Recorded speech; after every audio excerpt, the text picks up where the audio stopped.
Mr. Jack Benny in tonight's presentation of Suspense.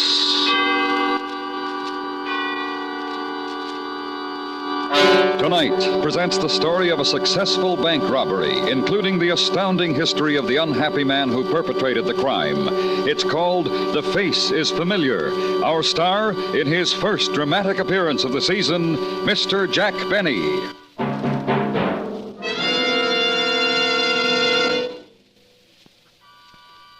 And now, presents transcribed The Face is Familiar, starring Mr. Jack Benny, hoping once again to keep you in suspense.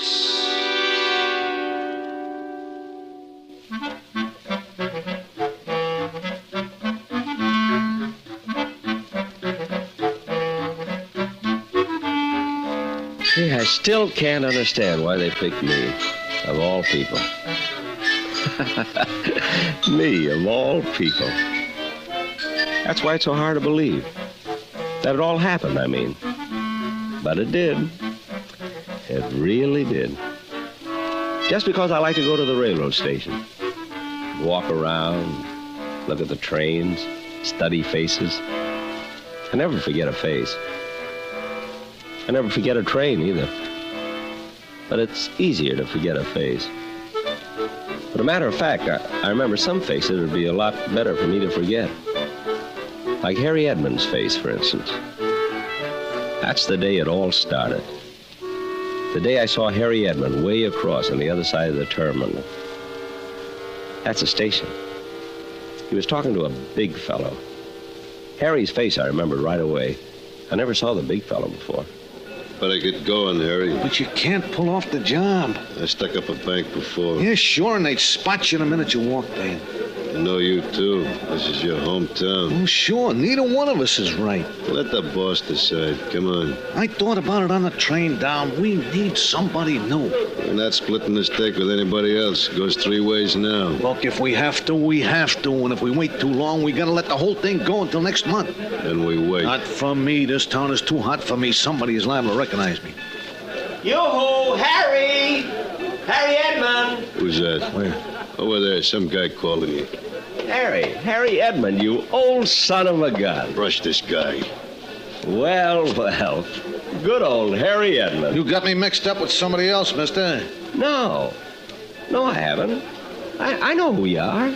Yeah? Harry Edmond. You used to live on 12th Street and 2nd Avenue. What city? This city. Here. Don't you remember me, Harry? Can't say as I do, so... Harry! Oh, Harry Edmond! Harry!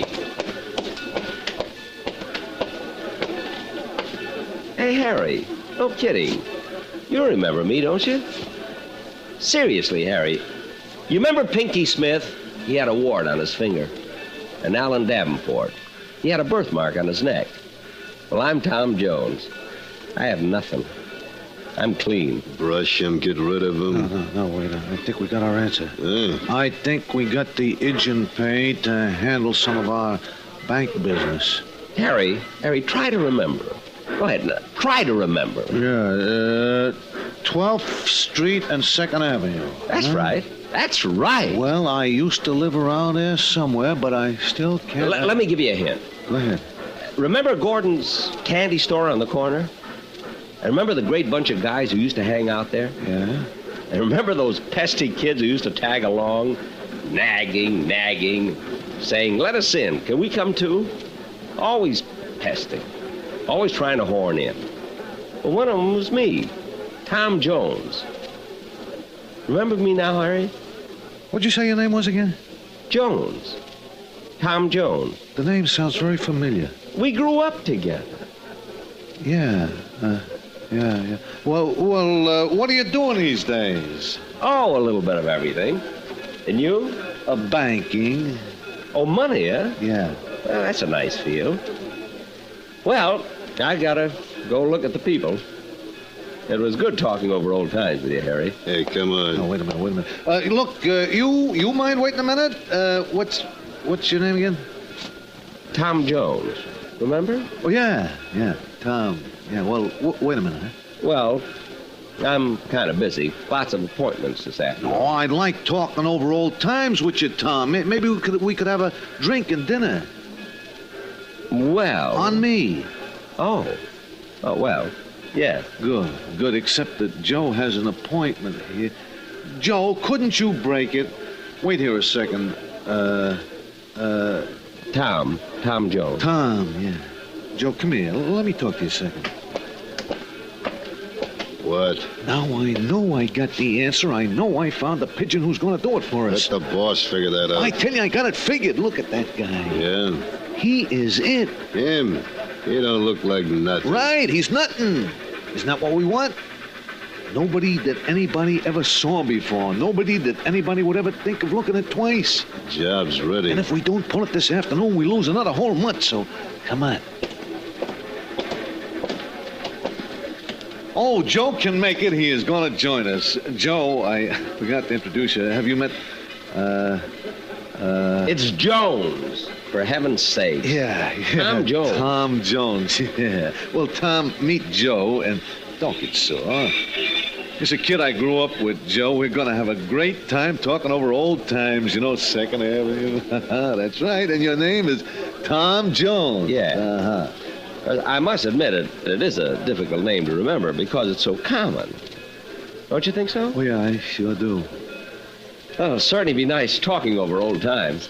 Oh, yeah, I haven't talked over old times in a long time. Well. Harry Edmund. Yes, sir, and good old, Tom. Tom, yeah. Better get started. Where to? I want you to meet another old friend of mine.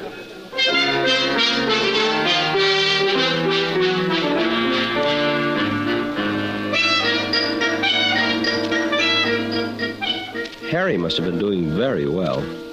Very well. I mean, for a man in the money game. He had a brand new sedan with real leather upholstery. I know it was real leather because that used to be my game. Leather upholstery. Not much money in it, at least not for me. But I didn't let Harry know that. No, sir. What if he ran into another old friend from Second Avenue and the other old friend said, "How's old Tom Jones doing?" And Harry said, "Not very well. Not very well at all." Well, that can hurt a man once it gets around. And then what happened? Well, when I came back to the main office, I said, I want 40% commission from now on. Really? But, of course, that would have made me a partner, the boss said. Uh-huh. After all, Harry, I'm not the kind of a guy who can be cooped up in an office. I've been a road man. The lure of the open road. Oh, yeah. The call of the open streets. See, I'm an outdoor type of salesman. Something of the pioneer kind, you know? Pioneer? Yeah, pioneer, yeah. You see, there are those salesmen who are made for offices and those of us who get out and break the plains, so to speak. Tom, you surprise me. Oh, I could keep going for hours, Harry. Literally hours. Yeah, well, why don't you hold on to some of it till we have dinner? Oh, sure. Hey, I'll bet you never expected that pesky little kid who always used to hang around to get so big in his field. Oh, I certainly did. We could sure use somebody like you in our outfit, Tom. Really? Yeah. Well, now, that's very flattering, but I'm not sure it's right for me. I'd have I bet I could get you, I don't know, maybe $10,000 a year to start with. $10,000 a year, you say? Yeah. Well, I'd sure like to think about it. Well, you talk to my boss. Maybe he can convince you. I'm willing to listen, Harry. I'm willing to listen, all right.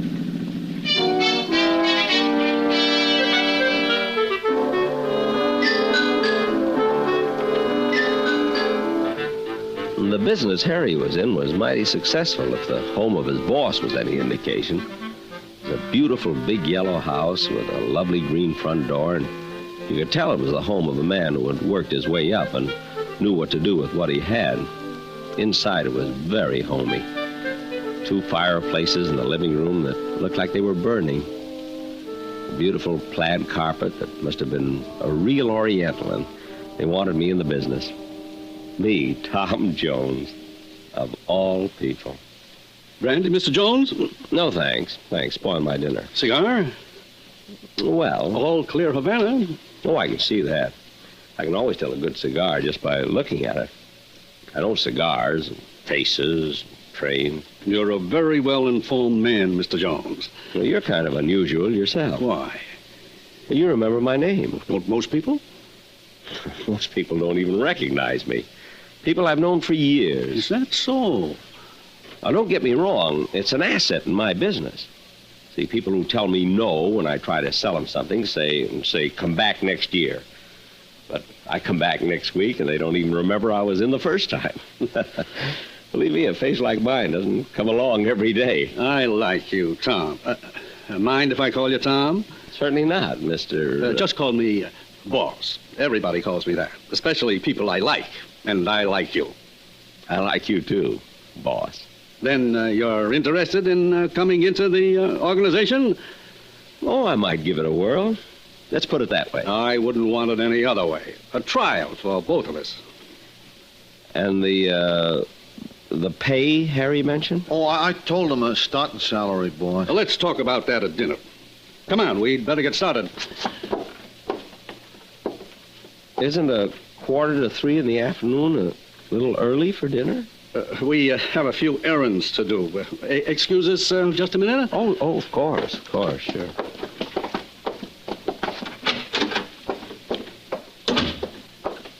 You like the idea? Perfect. Nobody'll ever remember him. I couldn't even describe to you what he looks like. Where's the satchel? Right here, boss. I thought you put the note inside. Well, we wanted you to okay it first. Here, read it. You are being covered by a gun from 2 different places in this bank. Do not send an alarm or you will be killed. Put $50,000 in the satchel. That's it, on a note. How will you get him to take it in? I always come up with the answer, don't I? Yeah, sure, boss. Come on, let's go. Oh, we talked it over, and the boss likes you a lot. For the last time, it's Jones. Tom Jones. Yeah, well, I was only That's the kidding, best. Tom. Yeah. Well, all right. We better get started. Where to first? To the bank, Tom. That's very kind, but completely unnecessary. I don't need my salary in advance. I told you this is a high-class outfit. To the bank. Gee.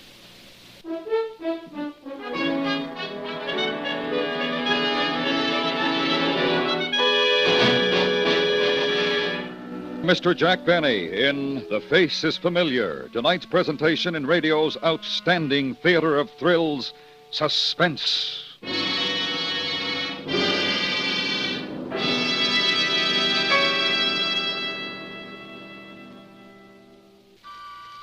And now, brings back to our Hollywood soundstage Mr. Jack Benny in Elliot Lewis's production of The Face is Familiar, a tale well calculated to keep you in suspense.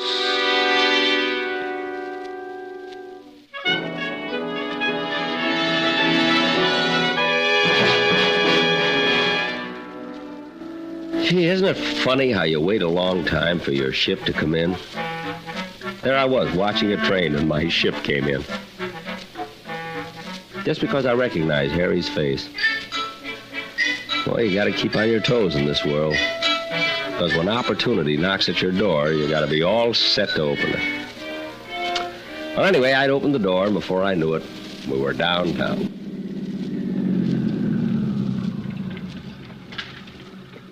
To the bank already? I hardly noticed we were moving. Do you mind waiting a few minutes? Oh, not at all. I like you, Tom. Well, let me tell you, I like you, too. I'm certainly glad Harry met you after all these years. And I'm glad, too. I like Harry. And I like you, too, Tom. Tom, yeah. You know, I feel like I've known all of you. Just all of you since 2nd Avenue. Boss, I even feel like I grew up with you. Oh, that's very nice of you, Tom. Who's going to get the payroll? Is that why we stopped at the bank? You pick up your own payroll? Sure, why not? For how much? $50,000.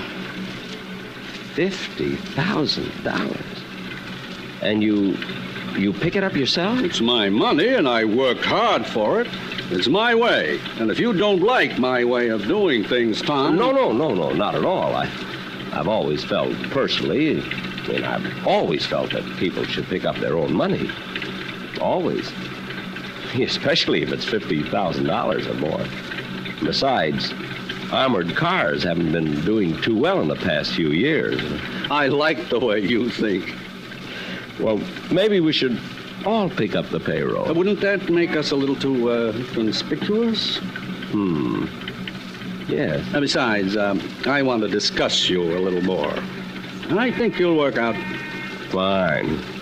Say, maybe Harry can pick up the money while we talk. I wanted to discuss you with Harry. Oh.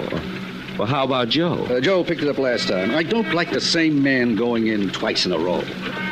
See, not Harry, not Joe, or you. Me? I hate to ask you. You're not really part of my organization yet, and I don't like to see a man work unless he gets paid for it. Well, I'd be happy to. Just delighted. Besides, I'm going to have to get used to large sums of money, and I guess there's no time to start like the present.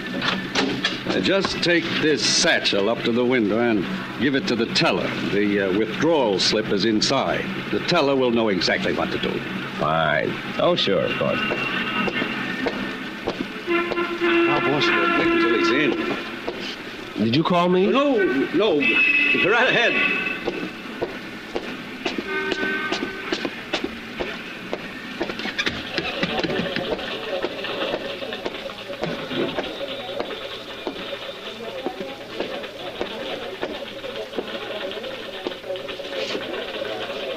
My, it's certainly crowded.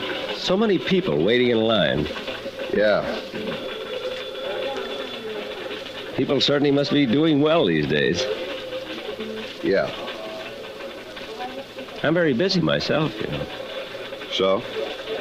I have some friends waiting for me outside. Good. I was just wondering, if you weren't in a hurry, would you mind... No. Oh. These lines certainly move slowly, don't they? Yeah.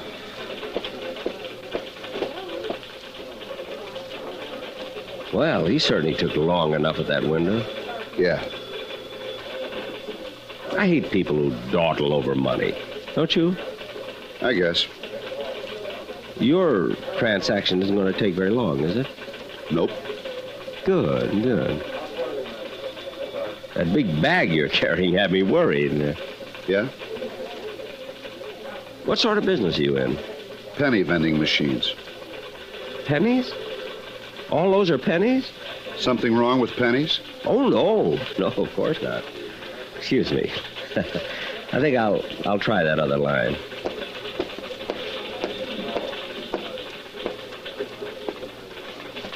My, it's certainly crowded. I beg your pardon? I say it's crowded. There's such a big bank. Wouldn't you think they'd have more tellers? I certainly do. I mean, one, say, to handle pennies and so forth, you know. Well, there's one gone. I like the way that teller works. I suppose. Will your transaction take long? Oh, no. Good. I'm in a terrible hurry. Some friends are waiting for me on the outside. Next, please. Yes, madam. Well, in 1950, my husband opened an account in his name, a savings account. Then he transferred it to a checking account. Then we split up that money and opened a joint savings account and joint checking account. But we found out we didn't really close the other savings account. Of course, we thought we did, so some of our checking deposits have been... Look, don't you think you should see the manager instead of taking this teller's time? I'll handle this, sir, if you don't mind. Oh, no, not at all. Not at all. Madam, would you please take this up with the manager? But... If you don't mind, may I get to the window? Well... Yes? The withdrawal slip is in the bag. Oh, a withdrawal. Next window, please. Now, just a minute. You in there, teller. Open up. Yes, sir? See, I've been moving from line to line, and I insist you handle this. I'm sorry, sir. I can't violate the rules for anyone. But this is a very important matter, you know. This isn't just some piddling sum. How much are you withdrawing, sir? I believe it's $50,000. Well, you're quite right. That is a lot of money. Now, will you please remove this bag and go to the next window? Well, all right. At least the lines are getting shorter. Yes, they are. Wouldn't you think a bank this size could afford a few extra tellers? Well, how do you mean? Like, say, one kind of teller to handle only pennies and another kind to handle matters of $50,000 or more. I beg your pardon? I suppose that sounds a little strange, but you'd be surprised how it would speed things up. Oh, I'm sure. And it needs it. Yeah, I came in feeling fine, just fine. Now I'm nervous from waiting and waiting and waiting. I'll be through in a minute. Well, it's terribly important. You see, some people are waiting for me outside. Next, please. Here you are. 20, 30, 40. Thank you. Next, please. Yes. Oh, wait, just a minute. Something wrong? I'll be back in a minute. My friends are calling me.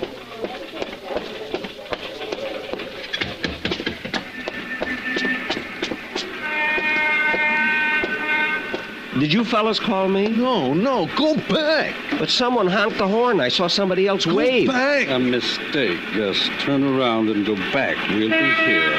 Oh, sure, of course.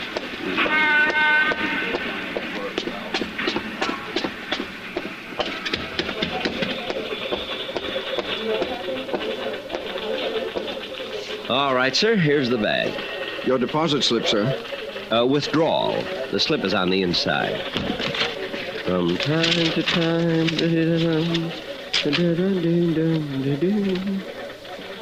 Is this a joke, mister? Listen, you. I've had enough. Now, you can read, can't you? Yes, sir. Then don't dawdle. Do what it says.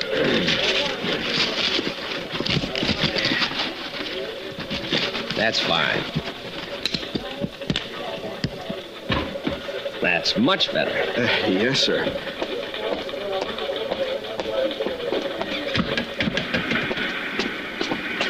Come on. Go get it. Well, here's the money. Give me that. Hey, Harry! Where are you going? Stop! What are you doing? Harry!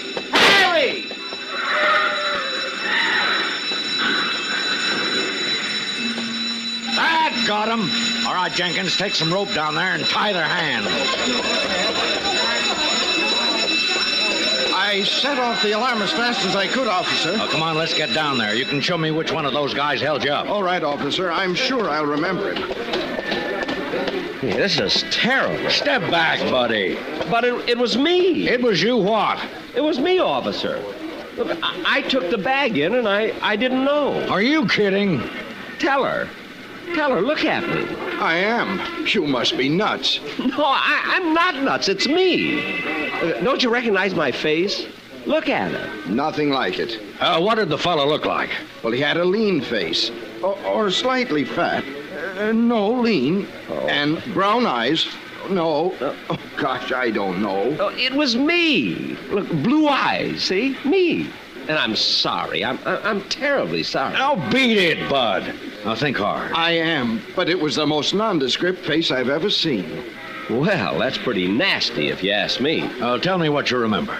I can. I was standing there. I just counted out $40. Look, and I walked up to the window. Oh, it wasn't you. This fellow was about 6 feet tall. Or 5.5. 5'8".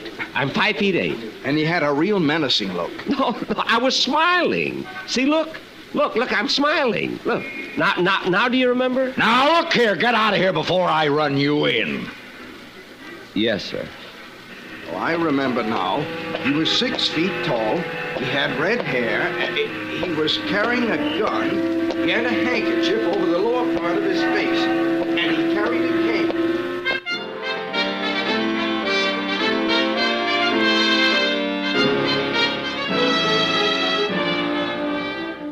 Well, that's what happened. That was an eyewitness account of a bank robbery from the man who did it. here I walked into the bank, robbed them of $50,000, and didn't even know I was doing it. Imagine. And nobody recognized me. They didn't know my face.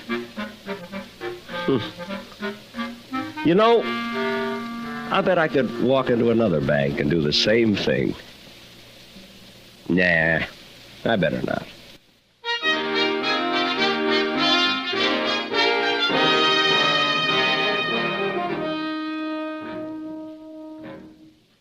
Suspense. Tonight's star, Mr. Jack Benny. Next week, Suspense. Suspense is transcribed and directed by Elliot Lewis, with music composed by Lucian Morowick and conducted by Lud Gluskin. The Face is Familiar was written for Suspense by Arthur Ross. In tonight's story, Sheldon Leonard was heard as Harry and Clayton Post as Joe. Featured in the cast were Joseph Kearns, Herb Butterfield, Gene Wood, Hy Averback, and Stan Farrar.